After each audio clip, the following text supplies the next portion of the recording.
அஸ்ஸலாமு அலைக்கும். அனஸ் பின் மாலிக் ரலியல்லாஹு அன்ஹு அவர்கள் கூறியதாவது: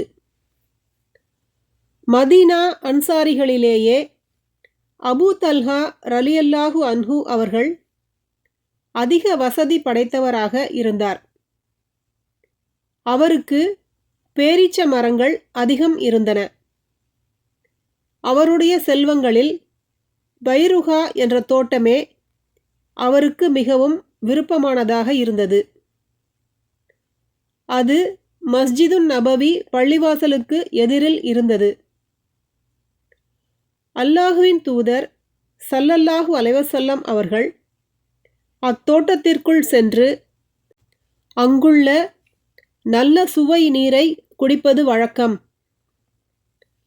இந்நிலையில் நீங்கள் விரும்புகின்ற செல்வத்திலிருந்து தானம் செய்யாதவரை நீங்கள் ஒருபோதும் நிறைவான பலனை அடைந்து கொள்ள மாட்டீர்கள். சூரத்துல் ஆல இம்ரான் வசனம் 92 எனும் இறைவசனம் அருளப்பெற்றபோது அபூ தல்ஹா ரலியல்லாஹு அன்ஹு அவர்கள் எழுந்து அல்லாஹுவின் தூதர் ஸல்லல்லாஹு அலைஹி வஸல்லம் அவர்களிடம், அல்லாஹுவின் தூதரே, உயர்வும் வளமும் மிக்க அல்லாஹ், நீங்கள் விரும்புகின்ற செல்வத்திலிருந்து தானம் செய்யாதவரை நீங்கள் ஒருபோதும் பலனை அடைந்து கொள்ள மாட்டீர்கள் என்று கூறுகின்றான்.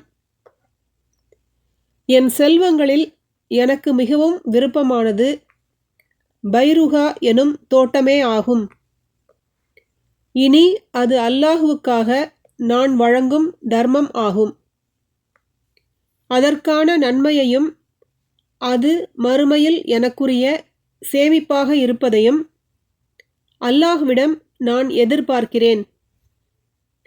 எனவே அல்லாஹுவின் தூதரே, அல்லாஹ் உங்களுக்கு காட்டிய வழியில் அதை பயன்படுத்திக் கொள்ளுங்கள் என கூறினார்.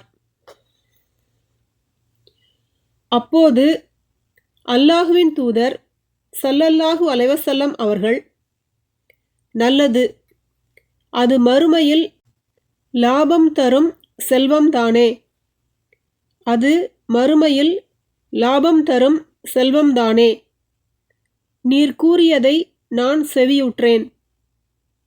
நீர் அதை உம்முடைய நெருங்கிய உறவினர்களுக்கு தானமாக வழங்குவதையே நான் உசிதமாக கருதுகின்றேன் என கூறினார்கள். அதற்கு அபூ தல்ஹா ரலியல்லாஹு அன்ஹு அவர்கள், அல்லாஹுவின் தூதரே, நான் அவ்வாறே செய்கிறேன் என கூறிவிட்டு அத்தோட்டத்தை தம் நெருங்கிய உறவினருக்கும் தம் தந்தையின் சகோதரர் பிள்ளைகளுக்கும் பங்கிட்டு விட்டார்கள். இந்த ஹதீஸ் 4 அறிவிப்பாளர் தொடர்களில் வந்துள்ளது. அவற்றில் இஸ்மாயில் பின் அப்துல்லாஹ் ரஹிமஹுல்லாஹ் அவர்களின் அறிவிப்பில் லாபம் தரும் ராபிஹ் என்பதற்கு பதிலாக நன்மை கிடைத்துவிட்ட ராயிஹ் என இடம்பெற்றுள்ளது. சஹீஹ் புகாரி 1461, அத்தியாயம் 24, ஜக்காத்தின் சட்டங்கள்.